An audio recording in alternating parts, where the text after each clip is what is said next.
ओम नमः शिवाय। ಭಾರತ್ ಮಾತಾ ಶಿವಶಕ್ತಿ ಅವತಾರ್ ಓಂ ಮಂಡಳಿ ಸತ್ಯ ಗೀತಾ ಮುರಳಿ ಓಂ ಪಿತಾಶ್ರೀ ಶಿವಬಾಬಾರವರ ನೆನಪಿದೆಯೇ? ಮುರಳಿಯ ದಿನಾಂಕ 28/11/2025. ಪ್ರಾತಃ ಕ್ಲಾಸ್ ರಿವೈಸ್ ಕೋರ್ಸ್ 28/6/1968. ಓಂ ನಮಃ ಶಿವಾಯ. ಮಧುರ ಮಕ್ಕಳೇ, ಈ ಜ್ಞಾನವು ಸತ್ಯಯುಗದಲ್ಲಿ ಇರುವುದಿಲ್ಲ. ಅಲ್ಲಿ ಜ್ಞಾನವೂ ಇಲ್ಲ, ಭಕ್ತಿಯೂ ಇರುವುದಿಲ್ಲ. ಜ್ಞಾನದ ಫಲ ಇರುತ್ತದೆ. ಜ್ಞಾನ ಸಿಗುವುದೇ ಸಂಗಮ ಯುಗದಲ್ಲಿ. ಆದ್ದರಿಂದ ಈಗ ತಂದೆಯು ಮಕ್ಕಳನ್ನು ಸಮಾನರನ್ನಾಗಿ ಮಾಡುತ್ತಾರೆ. ಇದು ನಿಮ್ಮ ಹೈಯೆಸ್ಟ್ ಪೊಸಿಷನ್ ಆಗಿದೆ. ದೇವತೆಗಳಿಗಿಂತಲೂ ಶ್ರೇಷ್ಠ. ಓಂ ನಮಃ ಶಿವಾಯ. ಬಾಬಾ ಎಲ್ಲರಿಗೂ ಹೇಳುತ್ತಾರೆ, ಹೋಗಲೇಬೇಕಾಗಿದೆ. ಶರೀರಕ್ಕೆ ಬೆಂಕಿ ಹಚ್ಚಿ, ಅಂದರೆ ಈ ದೇಹವನ್ನು ತ್ಯಜಿಸಿ ನಾವೆಲ್ಲ ಆತ್ಮಗಳನ್ನು ಕರೆದುಕೊಂಡು ತಂದೆ ಹೋಗುತ್ತಾರೆ. ಆತ್ಮಗಳೇ ನನ್ನ ಜೊತೆಗೆ ಬರಬೇಕಾಗಿದೆ. ನನ್ನ ಮತದಂತೆ ಸರ್ವಗುಣ ಸಂಪನ್ನ 16 ಕಲಾ ಸಂಪೂರ್ಣರಾದರೆ ಒಳ್ಳೆಯ ಪದವಿಯೂ ಸಿಗುತ್ತದೆ. ನೀವು ಕರೆದಿದ್ದೀರಿ ಅಲ್ಲವೇ? ನೀವೇ ಬಂದು ನಮ್ಮೆಲ್ಲರಿಗೂ ಸಾವು ಅಂದರೆ ಮುಕ್ತಿಯನ್ನು ಕೊಡಿ ಎಂದು. ಈಗ ಮೃತ್ಯು ಬಂದೇ ಬಿಟ್ಟಿತು. ಯಾರೂ ಉಳಿಯುವುದೇ ಇಲ್ಲ. ಚೇಚಿ ಶರೀರ ಇರುವುದಿಲ್ಲ. ವಾಪಸ್ ಕರೆದುಕೊಂಡು ಹೋಗು ಎಂದು ಕರೆದಿದ್ದೀರಿ. ಅದಕ್ಕೆ ಈಗ ತಂದೆಯೂ ಹೇಳುತ್ತಾರೆ, ಮಕ್ಕಳೇ, ಈ ಚೀಚಿ ಪ್ರಪಂಚದಿಂದ ನಿಮ್ಮನ್ನು ವಾಪಸ್ ಕರೆದುಕೊಂಡು ಹೋಗುತ್ತೇನೆ. ನಿಮ್ಮ ಯಾದ್ಗಾರ್ ಕೂಡ ಇದೆ. ದಿಲ್ವಾಲ ಮಂದಿರ ಇದೆಯಲ್ಲವೇ? ಮನಸ್ಸನ್ನು ತೆಗೆದುಕೊಳ್ಳುವವನ ಮಂದಿರ. ಆದಿದೇವ ಕುಳಿತಿದ್ದಾನೆ. ಶಿವಬಾಬಾ ಕೂಡ ಇದ್ದಾರೆ. ಬಾಪ್ತಾದ ಇಬ್ಬರೂ ಇದ್ದಾರೆ. ಇವರ ಶರೀರದಲ್ಲಿ ಬಾಬಾ ವಿರಾಜಮಾನರಾಗಿದ್ದಾರೆ ಎಂದು ನಿಮಗೆ ಗೊತ್ತಿದೆ. ನೀವು ಅಲ್ಲಿಗೆ ಹೋಗುತ್ತೀರಿ, ಆದಿದೇವನನ್ನು ನೋಡುತ್ತೀರಿ. ಇವರು ಬಾಪ್ತಾದ ಕುಳಿತಿದ್ದಾರೆ ಎಂದು ನಿಮ್ಮ ಆತ್ಮಕ್ಕೆ ಗೊತ್ತಿದೆ. ಈ ಸಮಯದಲ್ಲಿ ನೀವು ಯಾವ ಪಾತ್ರ ಅಭಿನಯಿಸುತ್ತಿದ್ದೀರಿ ಅದರ ಗುರುತು ಯಾದ್ಗಾರಾಗಿ ನಿಂತಿದೆ. ಮಹಾರಥಿ, ಕುದುರೆ ಸವಾರ, ಕಾಲಾಳುಗಳು ಇದ್ದಾರೆ. ಅದು ಜಡ, ಇದು ಚೈತನ್ಯ. ಮೇಲೆ ವೈಕುಂಠವೂ ಇದೆ. ನೀವು ಮಾಡೆಲ್ ನೋಡಿ ಬರುತ್ತೀರಿ. ಎಂತಹ ರಮಣೀಯ ದಿಲ್ವಾಲ ಮಂದಿರವಾಗಿದೆ. ಕಲ್ಪಕಲ್ಪವೂ ಈ ಮಂದಿರ ನಿರ್ಮಾಣವಾಗುತ್ತದೆ ಎಂದು ನಿಮಗೆ ಗೊತ್ತಿದೆ. ನೀವು ಹೋಗಿ ನೋಡುವಂತೆ ಅದು ಇರುತ್ತದೆ. ಕೆಲವರು ಗೊಂದಲಕ್ಕೀಡಾಗುತ್ತಾರೆ. ಈ ಎಲ್ಲ ಬೆಟ್ಟಗಳು ಇತ್ಯಾದಿ ಹೊಡೆದು ಹೋದರೆ ಮತ್ತೆ ಹೇಗೆ ನಿರ್ಮಾಣವಾಗುತ್ತದೆ? ಈ ಯೋಚನೆ ಮಾಡಬಾರದು. ಈಗಂತೂ ಸ್ವರ್ಗವೂ ಇಲ್ಲ, ಮತ್ತೆ ಅದು ಹೇಗೆ ಬರುತ್ತದೆ? ಪುರುಷಾರ್ಥದಿಂದ ಎಲ್ಲವೂ ಆಗುತ್ತದೆ ಅಲ್ಲವೇ? ಸ್ವರ್ಗಕ್ಕೆ ಹೋಗಲು ನೀವು ಈಗ ತಯಾರಿ ನಡೆಸುತ್ತಿದ್ದೀರಿ. ಕೆಲವರು ಗೊಂದಲಕ್ಕೆ ಒಳಗಾಗಿ ಓದುವುದನ್ನೇ ಬಿಟ್ಟು ಬಿಡುತ್ತಾರೆ. ಇದರಲ್ಲಿ ಗೊಂದಲ ಮಾಡಿಕೊಳ್ಳುವ ಅವಶ್ಯಕತೆಯೇ ಇಲ್ಲ ಎಂದು ತಂದೆ ಹೇಳುತ್ತಾರೆ. ಅಲ್ಲಿ ಎಲ್ಲವನ್ನು ನಾವೇ ನಮ್ಮದನ್ನಾಗಿ ಮಾಡಿಕೊಳ್ಳುತ್ತೇವೆ. ಸಂಪೂರ್ಣ ಹೊಸದು. ಆ ಪ್ರಪಂಚವೇ ಸತೋಪ್ರಧಾನವಾಗಿರುತ್ತದೆ. ವೈಕುಂಠ, ಅಲ್ಲಿನ ಹಣ್ಣು ಹೂವು ಇತ್ಯಾದಿ ಎಲ್ಲವನ್ನು ನೋಡಿ ಬರುತ್ತಾರೆ. ಸೋಮರಸ ಕುಡಿಯುತ್ತೀರಿ. ಸೂಕ್ಷ್ಮವತನ, ಮೂಲವತನದಲ್ಲಿ ಏನೂ ಇಲ್ಲ. ಬಾಕಿ ಇವೆಲ್ಲವೂ ವೈಕುಂಠದಲ್ಲಿವೆ. ಪ್ರಪಂಚದ ಇತಿಹಾಸ, ಭೂಗೋಳ ಪರಿವರ್ತನೆ ಆಗುತ್ತದೆ. ಈ ನಿಶ್ಚಯ ಪಕ್ಕ ಇರಬೇಕಲ್ಲವೇ? ಬಾಕಿ ಯಾರ ಅದೃಷ್ಟದಲ್ಲಿ ಇಲ್ಲವೋ ಅವರು ಇದು ಹೇಗೆ ಸಾಧ್ಯ ಎಂದು ಕೇಳುತ್ತಾರೆ. ಈಗ ಕಣ್ಣಿಗೆ ಕಾಣಿಸದ ವಜ್ರಗಳು ಮತ್ತೆ ಹೇಗೆ ಸಿಗುತ್ತವೆ? ಪೂಜ್ಯರು ಹೇಗೆ ಆಗುತ್ತಾರೆ? ಇದೊಂದು ಆಟವಾಗಿದೆ ಎಂದು ತಂದೆ ಹೇಳುತ್ತಾರೆ. ಈ ಸೃಷ್ಟಿಯ ಚಕ್ರವನ್ನು ತಿಳಿದುಕೊಳ್ಳುವುದರಿಂದ ಚಕ್ರವರ್ತಿ ರಾಜರಾಗುತ್ತೀರಿ. ಕಲ್ಪದ ಮೊದಲು ಸಹ ನಿಮ್ಮನ್ನು ಭೇಟಿಯಾಗಿದ್ದೆವು ಎಂದು ನೀವು ತಿಳಿದುಕೊಂಡಿದ್ದೀರಿ. ಅದಕ್ಕೆ ಹೇಳುತ್ತೀರಿ, ನಮ್ಮದೇ ಯಾದ್ಗಾರ್ ಮಂದಿರ ನಿಂತಿದೆ. ಮತ್ತೆ ಸ್ವರ್ಗದ ಸ್ಥಾಪನೆಯಾಗುತ್ತದೆ. ಅಬುವಿನ ಪುಸ್ತಕ ಏನಿದೆ ಅದನ್ನು ಖಂಡಿತ ಎಲ್ಲರಿಗೂ ಕೊಡಬೇಕು. ಇದು ಬಹಳ ಬೆಲೆ ಬಾಳುವ ವಸ್ತುವಾಗಿದೆ. ಮುಂದೆ ಬಹಳ ಕೆಲಸಕ್ಕೆ ಬರುತ್ತದೆ. ನಿಮ್ಮ ಈ ಚಿತ್ರ ಏನಿದೆ ಇದರಲ್ಲಿ ಚಮತ್ಕಾರ ಇದೆ. ಎಷ್ಟು ಆಸಕ್ತಿಯಿಂದ ಬಂದು ನೋಡುತ್ತಾರೆ. ಇಡೀ ಪ್ರಪಂಚದಲ್ಲಿ ಎಲ್ಲಿಯೂ ಯಾವಾಗಲೂ ನೋಡಿಲ್ಲ.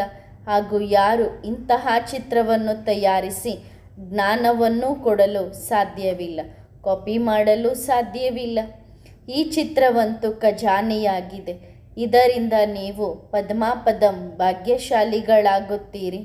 ನಮ್ಮ ಹೆಜ್ಜೆ ಹೆಜ್ಜೆಯಲ್ಲಿ ಪದಮದಷ್ಟು ಸಂಪಾದನೆ ಇದೆ ಎಂದು ನೀವು ತಿಳಿದುಕೊಂಡಿದ್ದೀರಿ. ಶಿಕ್ಷಣದ ಹೆಜ್ಜೆ. ಎಷ್ಟು ಯೋಗ ಮಾಡುತ್ತೀರಿ, ಎಷ್ಟು ಓದುತ್ತೀರಿ, ಅಷ್ಟೇ ಪದ್ಮಗಳು. ಒಂದು ಕಡೆ ಮಾಯೆಯೂ ಸಹ ಫುಲ್ ಫೋರ್ಸ್ನಲ್ಲಿ ಬರುತ್ತದೆ. ಈ ಸಮಯದಲ್ಲಿಯೇ ನೀವು ಶ್ಯಾಮ ಸುಂದರರಾಗುತ್ತೀರಿ. ಸದ್ಗತಿಯಲ್ಲಿ ನೀವು ಸುಂದರರಾಗಿದ್ದೀರಿ. ಬಂಗಾರದ ಯುಗ. ಕಲಿಯುಗದಲ್ಲಿ ಶ್ಯಾಮ ಕಬ್ಬಿಣದ ಯುಗ. ಪ್ರತಿಯೊಂದು ವಸ್ತುವು ಹೀಗೆಯೇ ಇರುತ್ತದೆ. ಇಲ್ಲಿ ಭೂಮಿಯೂ ಸಹ ಸಾರಹೀನವಾಗಿದೆ. ಅಲ್ಲಿ ಫಸ್ಟ್ ಕ್ಲಾಸ್ ಭೂಮಿ ಇರುತ್ತದೆ. ಅಂತಹ ರಾಜಧಾನಿಗೆ ನೀವು ಮಾಲೀಕರಾಗುತ್ತಿದ್ದೀರಿ. ಅನೇಕ ಬಾರಿ ಆಗಿದ್ದೀರಿ. ಆದರೂ ಸಹ ಅಂತಹ ರಾಜಧಾನಿಯ ಮಾಲೀಕರಾಗಲು ಪುರುಷಾರ್ಥ ಮಾಡಬೇಕು. ಪುರುಷಾರ್ಥವಿಲ್ಲದೆ ಪ್ರಾರಬ್ಧ ಹೇಗೆ ಸಿಗುತ್ತದೆ? ತೊಂದರೆ ಏನಿಲ್ಲ. ಮುರುಳಿ ಮುದ್ರಣವಾಗುತ್ತದೆ. ಮುಂದೆ ಹೋಗುತ್ತಾ ಲಕ್ಷಾಂತರ ಕೋಟ್ಯಾಂತರ ಅಂದಾಜಿನಲ್ಲಿ ಮುದ್ರಣವಾಗಲು ಶುರುವಾಗುತ್ತದೆ. ಮಕ್ಕಳ ಬಳಿ ಏನೆಲ್ಲ ಹಣವಿದೆಯೋ ಯಜ್ಞದಲ್ಲಿ ಹಾಕಿ ಬಿಡೋಣ ಎಂದು ಮಕ್ಕಳು ಹೇಳುತ್ತಾರೆ. ಇಟ್ಟುಕೊಂಡು ಏನು ಮಾಡುವುದು? ಮುಂದೆ ಹೋಗುತ್ತಾ ಏನೇನು ಆಗುತ್ತದೆ ಎಂದು ನೋಡಿ. ವಿನಾಶದ ತಯಾರಿಗಳನ್ನು ನೋಡುತ್ತಾ ಇರುತ್ತೀರಿ. ರಿಹರ್ಸಲ್ ನಡೆಯುತ್ತದೆ. ನಂತರ ಶಾಂತವಾಗಿ ಬಿಡುತ್ತವೆ. ಮಕ್ಕಳ ಬುದ್ಧಿಯಲ್ಲಿ ಎಲ್ಲ ಜ್ಞಾನವಿದೆ. ಇರುವುದಂತೂ ಬಹಳ ಸಹಜ. ಕೇವಲ ತಂದೆಯನ್ನು ನೆನಪು ಮಾಡಬೇಕು. ಗಾರ್ಡನ್ ಆಫ್ ಅಲ್ಲಾಹ ಆಗಬೇಕು. ಅಂದರೆ ಭಗವಂತನ ಹೂದೋಟ ಆಗಬೇಕು. ಭಗವಂತನ ಹೂವು ಆಗಬೇಕು. ಮುಳ್ಳಿನ ಕಾಡು ಎಂದು ಹೇಳುತ್ತಾರಲ್ಲವೇ? ಅಸುರಿ ಸಂಪ್ರದಾಯ ಭ್ರಷ್ಟಾಚಾರಿಯಾಗಿದೆ. ಈ ಅಕ್ಷರಗಳೆಲ್ಲವೂ ಒಂದಕ್ಕೆ ಸೇರಿದೆ. ಆದರೆ ಇದನ್ನು ನೀವು ಮಾತ್ರ ತಿಳಿದುಕೊಂಡಿದ್ದೀರಿ. ಭ್ರಷ್ಟಾಚಾರಿ ಎಂದು ಯಾರಿಗೆ, ಶ್ರೇಷ್ಠಾಚಾರಿ ಎಂದು ಯಾರಿಗೆ ಹೇಳಲಾಗುತ್ತದೆ? ಇದು ಕೇವಲ ನಿಮಗೆ ಗೊತ್ತಿದೆ. ಮೊದಲು ಏನೂ ಗೊತ್ತಿರಲಿಲ್ಲ. ಕಾಡು ಪ್ರಾಣಿಗಳಾಗಿದ್ದೀರಿ. ಈ ಶಿಕ್ಷಣಕ್ಕೂ ಮತ್ತು ಆ ಶಿಕ್ಷಣಕ್ಕೂ ಹಗಲು ರಾತ್ರಿಯ ವ್ಯತ್ಯಾಸವಿದೆ. ನಾವು ನಮ್ಮದೇ ಸರ್ಕಾರ ಸ್ಥಾಪನೆ ಮಾಡುತ್ತಿದ್ದೇವೆ.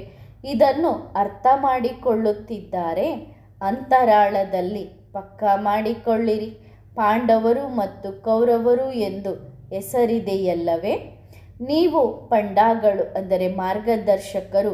ದಾರಿ ತೋರಿಸುತ್ತೀರಿ. ಶಾಂತಿಧಾಮಕ್ಕೆ ಕರೆದುಕೊಂಡು ಹೋಗುತ್ತೀರಿ. ಸತ್ಯವಾದ ಯಾತ್ರೆ ಅದೇ ಆಗಿದೆ.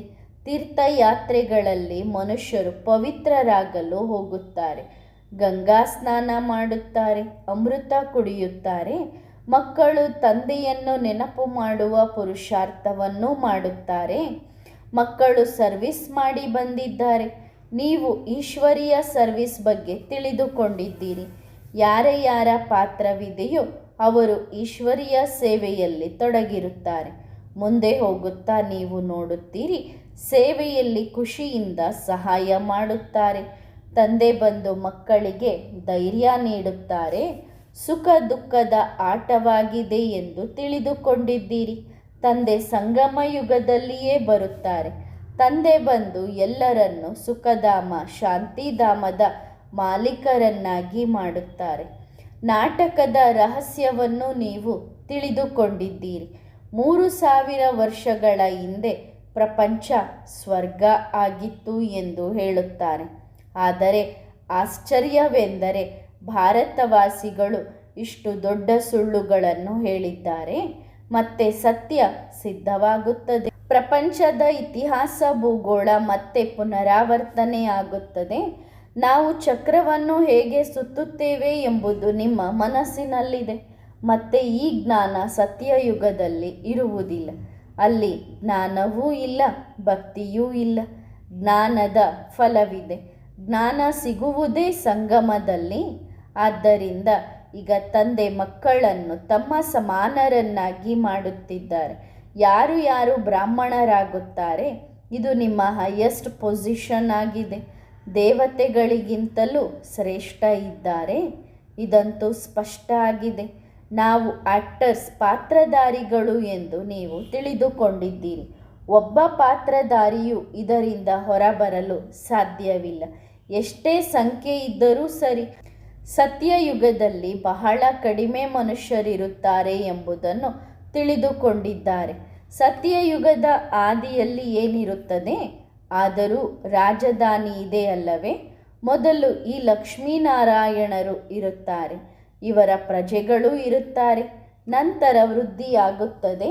ಮುಂದೆ ಹೋಗುತ್ತಾ ಏನಾಗುತ್ತದೆ ಎಂದು ನೋಡುತ್ತೀರಿ.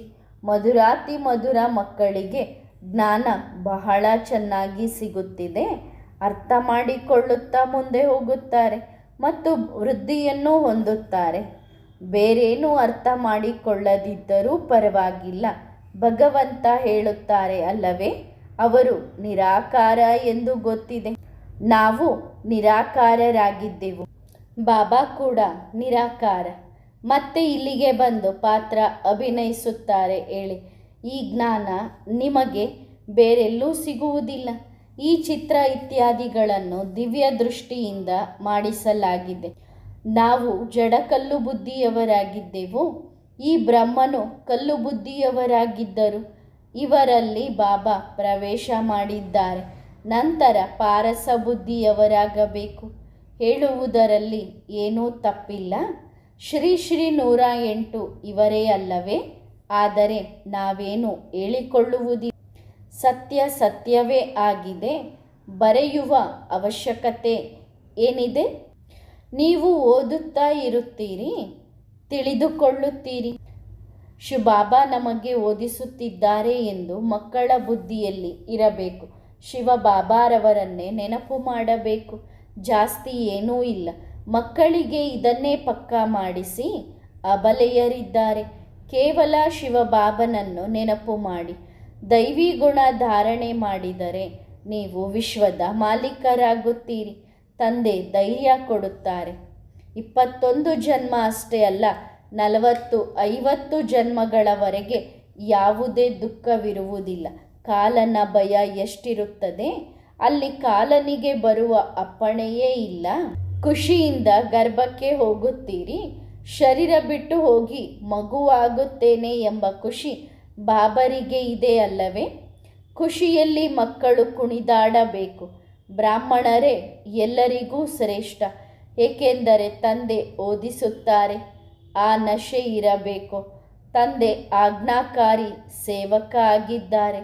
ಅದಕ್ಕೆ ಮಕ್ಕಳಿಗೆ ನಮಸ್ತೆ ಮಾಡುತ್ತಾರೆ ಅಲ್ಲವೇ? ಮಕ್ಕಳ ಮುಂದೆ ತಂದೆ ಏನು ದೊಡ್ಡಸ್ತಿಕೆ ತೋರಿಸುತ್ತಾರೆ? ಎಷ್ಟು ದೊಡ್ಡ ಸ್ಥಾಪನೆ ನಡೆಯುತ್ತದೆ. ಶಿವಬಾಬರಿಗೆ ಚಿಂತೆ ಇರುತ್ತದೆ. ಇವರ ಸತ್ಯ ಬಾಬರ ಜೊತೆ ಎಷ್ಟು ಹತ್ತಿರ ಸಂಬಂಧವಿದೆ. ಅನೇಕ ಬಾರಿ ಇವರ ಸಂಘದಲ್ಲಿ ಈ ಸ್ಥಾಪನೆಯ ಕಾರ್ಯ ಮಾಡಲಾಗಿದೆ. ಇದು ಸಾಧಾರಣ ವಿಷಯ ಎಂದು ಇವರು ತಿಳಿದುಕೊಂಡಿದ್ದಾರೆ. ಹೇಗೆ ಕಲ್ಪದ ಮೊದಲು ಸ್ಥಾಪನೆ ಆಗಿತ್ತೋ, ಏನೇನು ವಿಘ್ನಗಳು ಬಂದಿದ್ದವೋ ಅವೇ ಬರುತ್ತವೆ. ಸಾಕ್ಷಿಯಾಗಿ ನೋಡಬೇಕು. ತಂದೆಯ ಶ್ರೀಮತದಂತೆ ನಡೆಯಬೇಕು. ತಂದೆಯನ್ನು ಫಾಲೋ ಮಾಡಿ. ನನ್ನನ್ನು ನೆನಪು ಮಾಡುವುದರ ಮೂಲಕ ಫಾಲೋ ಮಾಡಬೇಕು ಎಂದು ತಂದೆ ಹೇಳುತ್ತಾರೆ. ಬಾಕಿ ಆಕ್ಟಿವಿಟಿಯಲ್ಲಿ, ಅಂದರೆ ಚಟುವಟಿಕೆ ಕಾರ್ಯದಲ್ಲಿ ಇವರು ಹೇಗೆ ಕರ್ಮ ಮಾಡುತ್ತಾರೋ ಅವರನ್ನು ಫಾಲೋ ಮಾಡಿರಿ. ಈ ಬಾಬಾ ಅಂತೂ ಯಾರಿಗೂ ಯಾವಾಗಲೂ ಕೋಪ ಮಾಡಿಕೊಳ್ಳುವುದಿಲ್ಲ, ಹೊಡೆಯುವುದಿಲ್ಲ. ಪ್ರೀತಿಯಿಂದ ತಿಳಿಸುತ್ತಾರೆ. ಸದಾ ಬಾಯಿಂದ ಮಕ್ಕಳೇ ಮಕ್ಕಳೇ ಎಂಬ ಅಕ್ಷರವೇ ಬರುತ್ತದೆ. ಮಕ್ಕಳಿಗೆ ಶಿಕ್ಷಣವನ್ನು ಕೊಡಬೇಕಾಗಿದೆ. ಮಾಯೆ ಹೇಗೆ ಎಂದರೆ ದೇಹಿ ಅಭಿಮಾನಿಯಾಗಿರಲು ಬಿಡುವುದಿಲ್ಲ. ಇದೇ ದೊಡ್ಡ ಸಬ್ಜೆಕ್ಟ್ ಆಗಿದೆ. ತಮ್ಮನ್ನು ಆತ್ಮ ಎಂದು ತಿಳಿದುಕೊಳ್ಳಿರಿ. ತಂದೆಯನ್ನು ನೆನಪು ಮಾಡಿದರೆ ಪಾಪ ಭಸ್ಮವಾಗುತ್ತವೆ. ನೀವು ಸತೋಪ್ರಧಾನರಾಗುತ್ತೀರಿ. ಎಷ್ಟು ಫಸ್ಟ್ ಕ್ಲಾಸ್ ನೇರವಾದ ಮಾತಾಗಿದೆ. ಮನುಷ್ಯರಿಂದ ದೇವತೆಯಾಗುವುದು ಬಹಳ ದೊಡ್ಡ ಪರೀಕ್ಷೆಯಾಗಿದೆ. ಇದರಲ್ಲಿ ಯಾವುದೇ ಪುಸ್ತಕ, ಶಾಸ್ತ್ರ ಇತ್ಯಾದಿಗಳ ಮಾತೇ ಇಲ್ಲ. ಸ್ವತಃ ತಂದೆ ಓದಿಸುತ್ತಾರೆ, ನಿಮ್ಮೊಂದಿಗೆ ವಾದ ಮಾಡುತ್ತಾರೆ. ಆಗ ನೀವು ಕೇಳಬೇಕಲ್ಲವೇ, ನೀವು ಯಾರ ಮತದಂತೆ ಮಾತನಾಡುತ್ತಿದ್ದೀರಿ ಎಂದು? ಮನುಷ್ಯ ಮತದಂತೆ, ಶಾಸ್ತ್ರ ಮತದಂತೆ ಮಾತನಾಡುತ್ತಿದ್ದೀರಿ. ಈಶ್ವರೀಯ ಮತ ಎಂದು ಹೇಳಲು ಸಾಧ್ಯವಿಲ್ಲ. ಏಕೆಂದರೆ ಮತ ಸಮ್ಮುಖದಲ್ಲಿ ಸಿಗುತ್ತದೆ, ಪ್ರೇರಣೆ ಇತ್ಯಾದಿ ವಿಷಯವೇ ಇಲ್ಲ. ಭಗವಂತ ಪ್ರೇರಣೆ ನೀಡಿದರು ಎಂದು ಹೇಳುತ್ತಾರೆ. ಭಗವಂತ ನಮ್ಮ ಅಂತರಾಳವನ್ನು ತಿಳಿದುಕೊಂಡಿದ್ದಾರೆ. ಬಾಬನ ಮುಂದೆಯೂ ಹೇಳುತ್ತಾರೆ, ಬಾಬಾ ನೀವಂತೂ ಎಲ್ಲವನ್ನೂ ತಿಳಿದುಕೊಂಡಿದ್ದಾರೆ. ಬಾಬಾ ಹೇಳುತ್ತಾರೆ, ನಾನಂತೂ ನಿಮ್ಮನ್ನು ಕೇಳುತ್ತಿದ್ದೇನೆ. ಗೊತ್ತಿದ್ದರೆ ಕೇಳುವ ಅವಶ್ಯಕತೆಯೇ ಇರುತ್ತಿರಲಿಲ್ಲ. ನೀವೀಗ ಕಾಡು ಪ್ರಾಣಿಗಳು, ಗೂಬೆಗಳ ರೀತಿಯಾಗಿದ್ದೀರಿ ಎಂಬುದು ನಮಗೆ ಗೊತ್ತಿದೆ. ಇದರಲ್ಲಿ ಎಲ್ಲರೂ ಬರುತ್ತಾರೆ. ಇದು ನನಗೆ ಗೊತ್ತಿದೆ. ಬಾಕಿ ಏನಾಗುತ್ತದೆ ಎಂದು ಕೇಳಲಿ. ಬಾಬಾ ಸರಿಯಾಗಿಯೇ ಹೇಳುತ್ತಾರೆ ಎಂದು ಮಕ್ಕಳು ತಿಳಿದುಕೊಂಡಿದ್ದಾರೆ. ನಾವು ಮೊದಲು ಕೋತಿಗಿಂತಲೂ ಕಡೆಯಾಗಿದ್ದೆವು. ಎಲ್ಲಿ ವೈಶ್ಯಾಲಯ, ಎಲ್ಲಿ ಈ ಶಿವಾಲಯ, ಎಲ್ಲಿ ಆ ಮನುಷ್ಯರು ಓದಿಸುವುದು, ಎಲ್ಲಿ ಈ ಎಲ್ಲ ಆತ್ಮರುಗಳ ತಂದೆ ಓದಿಸುವುದು? ನೀವು ಎಷ್ಟು ಪರಿಶ್ರಮ ಪಡುತ್ತೀರಿ. ಭಗವಂತ ಓದಿಸುತ್ತಾರೆ ಎಂಬ ನಿಶ್ಚಯ ಬಂದರೆ ನಾವು ಅವರಿಂದಲೇ ಓದುತ್ತೇವೆ. ಆದರೆ ಡ್ರಾಮಾ ಅನುಸಾರ ಯಾರ ಬುದ್ಧಿಯಲ್ಲೂ ಕೂರುವುದಿಲ್ಲ. ಇಷ್ಟು ಪ್ರದರ್ಶನಗಳನ್ನು ಮಾಡಿದಿರಿ. ನಿಜವಾಗಲೂ ಯಾರಿಗಾದರೂ ನಿಶ್ಚಯವಾಯಿತೇ ಎಂದು ನೀವು ತಿಳಿದುಕೊಳ್ಳುತ್ತೀರಾ? ಒಬ್ಬರಿಗೂ ನಿಶ್ಚಯ ಆಗಿಲ್ಲ.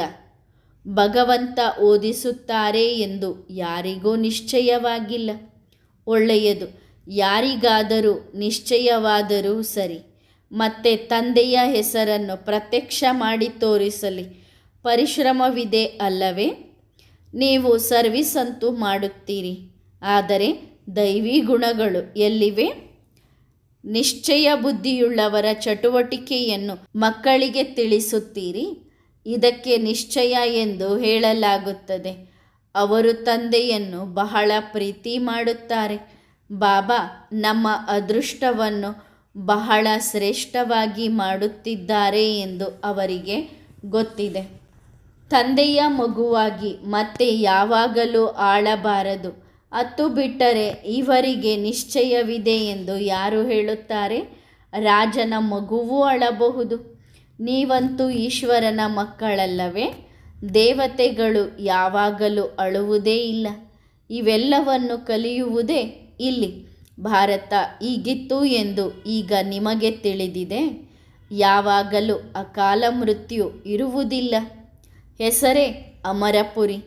ತಂದೆ ಕಾಲನ ಮೇಲೆ ವಿಜಯವನ್ನು ತಂದುಕೊಡುತ್ತಾರೆ. ಅಲ್ಲಿ ಕಾಲನ ಭಯವಿಲ್ಲ, ಇಲ್ಲಿ ಭಯವಿರುತ್ತದೆ ಅಲ್ಲವೇ? ನಿಮ್ಮ ಆ ಸ್ಥಿತಿ ಆದಾಗ ಖುಷಿಯಿಂದ ಶರೀರ ಬಿಡುತ್ತೀರಿ ಅಷ್ಟೇ. ನಾವೀಗ ಹೋಗುತ್ತೇವೆ, ಇದು ಕೊನೆಯ ಸ್ಥಿತಿಯಾಗಿರುತ್ತದೆ. ಹೀಗೆ ಕುಳಿತಲ್ಲಿಯೇ ಶರೀರ ಬಿಡುತ್ತೀರಿ. ಮಲಗಿದ್ದಾಗ ಅಲ್ಲ.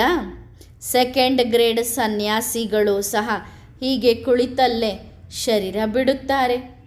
ಆದರೂ ಪುನರ್ಜನ್ಮದಲ್ಲಿ ಬರುತ್ತಾರೆ ಅಲ್ವಾ? ಜ್ಯೋತಿಯಲ್ಲಿ ಲೀನವಾಯಿತು ಎಂದು ಅವರ ಶಿಷ್ಯರು ತಿಳಿದುಕೊಳ್ಳುತ್ತಾರೆ. ಲೀನವಾಗಿ ಬಿಟ್ಟರು. ಹೀಗೆ ಕುಳಿತಲ್ಲೇ ಶರೀರ ಬಿಡುವುದನ್ನು ಬಾಬಾ ನೋಡಿದ್ದಾರೆ. ವಾಯುಮಂಡಲ ಬಹಳ ಶಾಂತವಾಗಿರುತ್ತದೆ.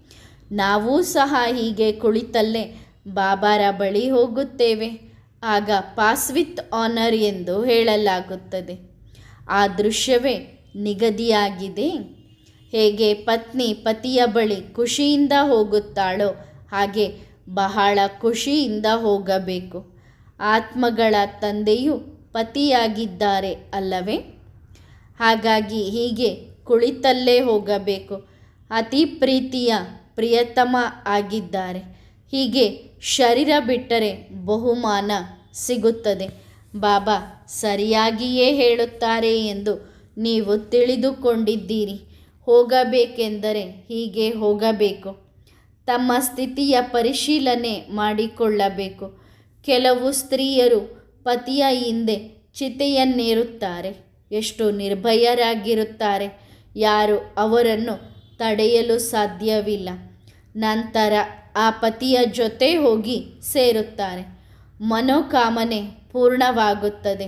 ಒಂದು ಜನ್ಮಕ್ಕಾಗಿ ಮೊದಲು ಸತಿ ಸ್ತ್ರೀಯರ ಗಾಯನ ಬಹಳ ಇತ್ತು. ಪತಿಯಲ್ಲಿ ಬಹಳ ಮೋಹ ಇರುತ್ತಿತ್ತು. ಆದರೂ ವಿಕಾರಿ ಪ್ರಪಂಚದಲ್ಲಿಯೇ ಸಿಗುತ್ತಾರೆ. ಸತ್ಯಯುಗದಲ್ಲಿ ಅಂತಹ ವಿಷಯಗಳಿರುವುದಿಲ್ಲ. ಹಾಗಾಗಿ ತಂದೆಯ ಬಳಿ ಹೋಗಲು ಅಂತಹ ನಿರ್ಭಯ ಸ್ಥಿತಿ ಬೇಕು. ಪತಿಗಳ ಪತಿಯ ಬಳಿಯೂ ಹೀಗೆಯೇ ಹೋಗಬೇಕು. ಸತ್ಯಯುಗದಲ್ಲಿ ವಿಧವೆ ಇತ್ಯಾದಿ ಚೀಚಿ ಶಬ್ದಗಳು ಇರುವುದೇ ಇಲ್ಲ. ಆ ಸ್ಥಿತಿಯನ್ನು ರೂಪಿಸಿಕೊಳ್ಳಲು ಈಗ ಸಮಯವಿದೆ. ಯಾವಾಗ ಯುದ್ಧದ ಸಮಯ ಫೈನಲ್ ಆಗುತ್ತದೆಯೋ ಆಗ ಆ ಸ್ಥಿತಿ ಕಂಪ್ಲೀಟಾಗಿ ಗಟ್ಟಿಯಾಗುತ್ತದೆ. ಕಲಿಯುಗದಿಂದ ಮತ್ತೆ ಸತ್ಯಯುಗ ಹೇಗೆ ಬರಬೇಕು ಎಂಬುದು ನಿಮಗೆ ಗೊತ್ತಿದೆ. ಬಾಕಿ ಎಲ್ಲರೂ ತಮ್ಮ ಮನೆಗೆ ಹೊರಟು ಹೋಗುತ್ತಾರೆ. ನಾವು ಖುಷಿಯಿಂದ ನಮ್ಮ ಸ್ವೀಟ್ ಹೋಮ್ಗೆ ಹೋಗುತ್ತೇವೆ ಎಂದು ಆತ್ಮ ಹೇಳುತ್ತದೆ. ಪುರುಷಾರ್ಥ ಮಾಡುವುದರಿಂದ ಏನೂ ಸಾಧ್ಯವಿಲ್ಲ. ಕೊನೆಯ ಸಮಯದಲ್ಲಿ ಅಂತಹ ಪ್ರೇರಣೆ ಬರುತ್ತದೆ. ನಾವೀಗ ಹೋಗಬೇಕು. ಅದು ಡ್ರಾಮಾದಲ್ಲಿ ನಿಗದಿಯಾಗಿದೆ. ಹೋಗಿ ಸಿಂಹಾಸನದ ಮೇಲೆ ಕುಳಿತುಕೊಳ್ಳುತ್ತೇವೆ.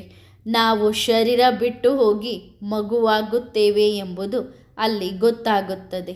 ಹಾಗೆ ಇದೂ ಸಹ ಗೊತ್ತಾಗುತ್ತದೆ. ಎಲ್ಲಿದ್ದರೂ ಹೀಗೆಯೇ ಕುಳಿತುಕೊಂಡು ಹೋಗುತ್ತೇವೆ. ಬಹಳ ಮಧುರ ಸ್ಥಿತಿ ಇರಬೇಕು. ದಿನದಿಂದ ದಿನಕ್ಕೆ ನಿಮಗೆ ಬಹಳ ಖುಷಿಯಾಗುತ್ತದೆ. ಆಗ ಬೆಕ್ಕಿಗೆ ಚೆಲ್ಲಾಟ, ಇಲಿಗೆ ಪ್ರಾಣ ಸಂಕಟ ಎಂದು ಹಾಡಲಾಗುತ್ತದೆ. ಬ್ರಹ್ಮನ ಮಕ್ಕಳು ಕಲಿಯುಗಿ ಧರ್ಮಗಳನ್ನು ಬದಲಾಯಿಸಿ ಆದಿ ಸನಾತನ ದೇವಿ ದೇವತಾ ಧರ್ಮದ ಪುನಃಸ್ಥಾಪನೆಯನ್ನು ಬಯಸುತ್ತಾರೆ ಎಂದು ಶಂಕರಾಚಾರ್ಯರು ಹೇಳುತ್ತಾರೆ. ಆದರೆ ಈ ಕಾರ್ಯ ಹೇಗೆ ಆಗುತ್ತದೆ, ಸತ್ಯಯುಗ ಹೇಗೆ ಬರುತ್ತದೆ ಎಂಬುದನ್ನು ಅವರು ತಿಳಿಸಲು ಸಾಧ್ಯವಿಲ್ಲ. ಒಳ್ಳೆಯದು. ಮಧುರಾತಿ ಮಧುರ ಸಿಕ್ಕಿಲ್ಲದೆ ಮಕ್ಕಳಿಗೆ ಆತ್ಮಿಕ ಬಾಪ್ದಾದಾರವರ ನೆನಪು, ಪ್ರೀತಿ, ಗುಡ್ ಮಾರ್ನಿಂಗ್ ಮತ್ತು ನಮಸ್ತೆ. ಹೊರದಾನ: ಹುಡುಗಾಟಿಕೆತನದಿಂದ ಮುಕ್ತರಾಗಿರಿ. ಪುರುಷಾರ್ಥಿ ಮಕ್ಕಳ ಅತಿ ದೊಡ್ಡ ಶತ್ರು ಆಲಸ್ಯ ಮತ್ತು ಹುಡುಗಾಟಿಕೆತನ. ಹುಡುಗಾಟಿಕೆತನದಿಂದ ಮುಕ್ತರಾಗಲು ಯುಕ್ತಿ ಏನು? ಸದಾ ಈ ಸ್ವಮಾನದ ಸ್ಮೃತಿಯಲ್ಲಿರಿ. ನಾನು ಸರ್ವ ಆತ್ಮಗಳ ಪೂರ್ವಜ ಆಗಿದ್ದೇನೆ. ಮನುಷ್ಯ ಸೃಷ್ಟಿರೂಪಿ ವೃಕ್ಷದ ಕಾಂಡ ಆಗಿದ್ದೇನೆ. ನನ್ನ ಆಧಾರದಿಂದ ಸಮಗ್ರ ಸೃಷ್ಟಿಯ ಸಮಯ ಮತ್ತು ಸ್ಥಿತಿಯ ಆಧಾರವಿದೆ. ಪ್ರಕೃತಿಯ ಆಧಾರವು ನಾನು ಆಧಾರಮೂರ್ತಿ ಆತ್ಮನಾಗಿದ್ದೇನೆ. ಈ ಸ್ಮೃತಿಯಲ್ಲಿ ಇರುವುದರಿಂದ ಸದಾ ಸ್ವತಃ ಅಟೆನ್ಷನ್ ಇರುತ್ತದೆ. ಯಾವುದೇ ರೀತಿಯ ಹುಡುಗಾಟಿಕೆತನ ಬರುವುದಿಲ್ಲ. ಒಳ್ಳೆಯದು. ಓಂ ನಮಃ ಶಿವಾಯ.